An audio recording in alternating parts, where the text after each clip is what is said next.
वो सब कुछ सुनते हुए भी लेकिन उनका वो बड़ा मान सम्मान करते थे। अपने से पूछो कि आप उनका मान सम्मान करते हो? आप उनसे किसी प्रकार का कुछ लेन देन तो नहीं करते हो? ये सब परहेज बहुत जरूरी है।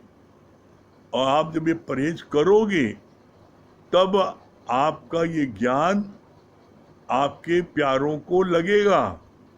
और यदि आपने उनसे कुछ भी ले लिया तो फिर आपका ज्ञान उनको नहीं लगेगा।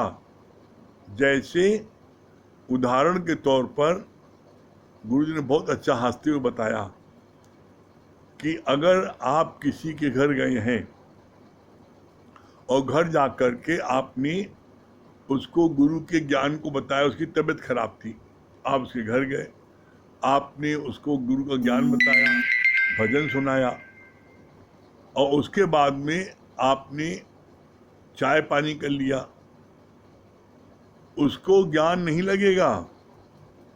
क्यों?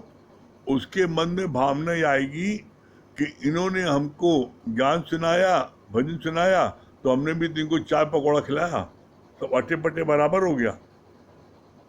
कभी नहीं लगेगा। लेकिन जब आप उसके घर का पानी भी नहीं पियोगे और ज्ञान बांट करके चले आओगे तो वो सोचने को मजबूर हो जाएगा कि इन्होंने कुछ लिया भी नहीं, आगे समय भी दिया, मेरे कष्ट को दूर भी किया, गुरु ज्ञान को, इतने प्यारे ज्ञान को बताया इतने अच्छे ढंग से, तो फिर वो उस ज्ञान को उसको जो है लेने के लिए मजबूर हो जाएगा और ज्ञान उसको लगेगा।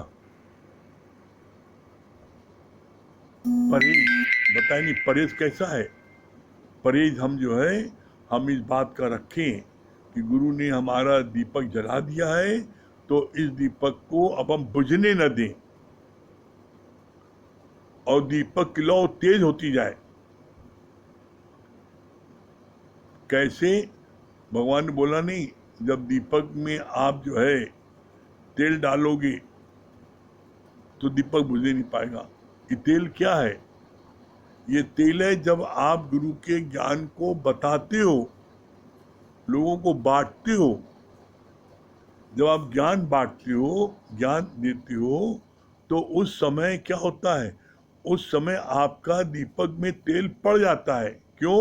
जो चीज आप बता के आते हो आपके मन में वो चीज राउंड करती रहती है कि मैंने अभी बता के आया है कि क्रोध कोड़ के समान है, और जिस समय आप क्रोध करोगे आपको तुरंत याद आ जाएगा कि मैंने अभी बता के आया कि क्रोध जो है कोड़ के समान है। जो क्रोधी व्यक्ति होता है उससे लोग उसी तरह भागते हैं जैसे किसी कोड़ी से भागते हैं। तो तुमको अच्छा लगेगा? गुरु के ज्ञान को मन मना भाव करके सुनने पर निश्चित जीवन में परिवर्तन आएगा। आप कर ही देखो। आप ये ज्ञान इतना प्रैक्टिकल है, ये ज्ञान इतना प्रैक्टिकल है कि जो गुरु के वचनों को मानेगा उसके जीवन में निश्चित उसको लाभ होगा। यहाँ जो भी बातें चलती हैं गुरु अपने अनुभव से बताता है।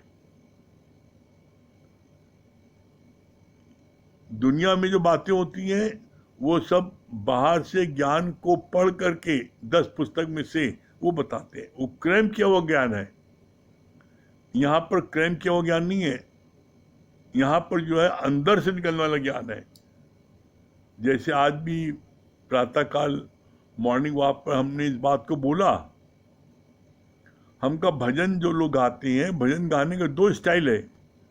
एक है स्टेज शो वाला, कब ताम झाम म्यूजिक और उसमें वो गा रहे हैं तो वो भजन उनके मुख से निकलता है।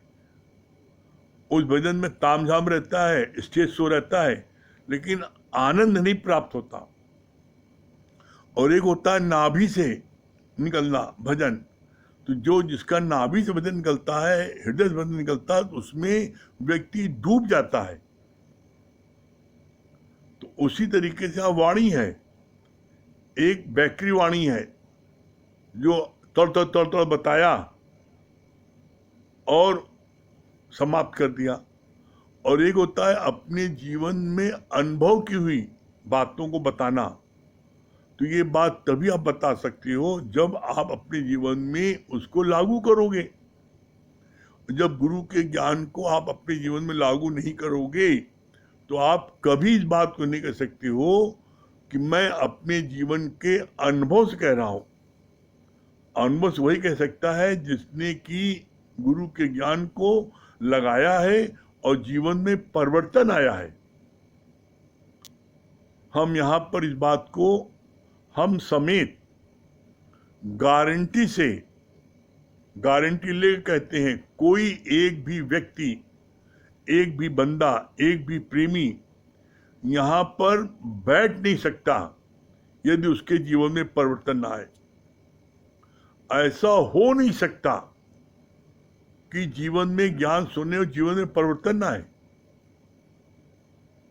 इसीलिए ये लाइन आती है, झूठा टिके न कोई। यहां कोई झूठा व्यक्ति टिक ही नहीं सकता, उसको भागना ही पड़ेगा, वो भाग जाएगा। कुछ दिन आएगा, बैठेगा, गुरु वचन सुनेगा, जिस दिन गुरु की तेज वाणी चलेगी तो उसी दिन वो भाग जाएगा। क्यों? क्योंकि झूठा व्यक्ति यहां टिक नहीं सकता। इसीलिए यहां हर प्रेमी कुछ दिन सत्संग सुनने के बाद खुद इस बात को बोलता है, दो बातें बोलता है। पहली बात ये बोलता है कि बड़ी भारी जीवन भूल होगी, मैं इस ज्ञान में पहले क्यों नहीं आ गया, इतनी देर में क्यों आया। जिस दिन आप आओगे और ज्ञान आप सुनोगे कुछ दिन, तो कुछ दिन के बाद में आपको ऐसा एहसास होगा ये कितनी बड़ी हमसे ब्लंडर मिस्टेक हो गई कि मैं इस ज्ञान में इतनी देर में आया, पहले क्यों नहीं आ गया। इतना आनंद यहां पर है। और दूसरी बात क्या बोलता है, हर कोई यहां बोलता है जहां कुछ दिन सत्संग अटेंड करता है, ये बोलना पड़ता है उसको। क्या बोलता है? अपने जीवन में परिवर्तन को देखकर गुरु के ज्ञान पर यकीन हुआ। ऐसे यकीन नहीं करता, लेकिन उसके जीवन में परिवर्तन आ जाता है। कैसे परिवर्तन आ जाता है? जैसे जब ज्ञान नहीं सुनता था तो उसके अंदर में किसी प्रकार की कोई बात किसी से हो जाती थी तो उसका क्रोध का पारा एकदम 100 डिग्री हो जाता था और उसी समय तूफान आ जाता था। उस क्रोध में वो जो है मार पीट, गाली गलौज, दुनिया के सारे कर्म कर देता था और जिंदगी भर उसका मुंह नहीं दिखता था। आज क्या हो गया? ज्ञान कुछ ही दिन सुनने के बाद उसके क्रोध में कमी आ जाती है। जीवन में गुरु के वचन लगाने के बाद उसके अंदर में क्रोध आता ही नहीं है। जो क्रोध पहले दिन में 20 बार आता था, अब उसको दिन में 1 बार आने लगा। पहले जो साल भर या जिंदगी भर जिस चीज के लिए वो रोता था, बिलखता था, नफरत करता था, अब जो है पता लगता है 2-4 दिन में ही वो नफरत और जो बोलचाल जो बनती सब शुरू हो जाती है। इतना बड़ा ड्रास्टिक चेंज कैसे आ गया?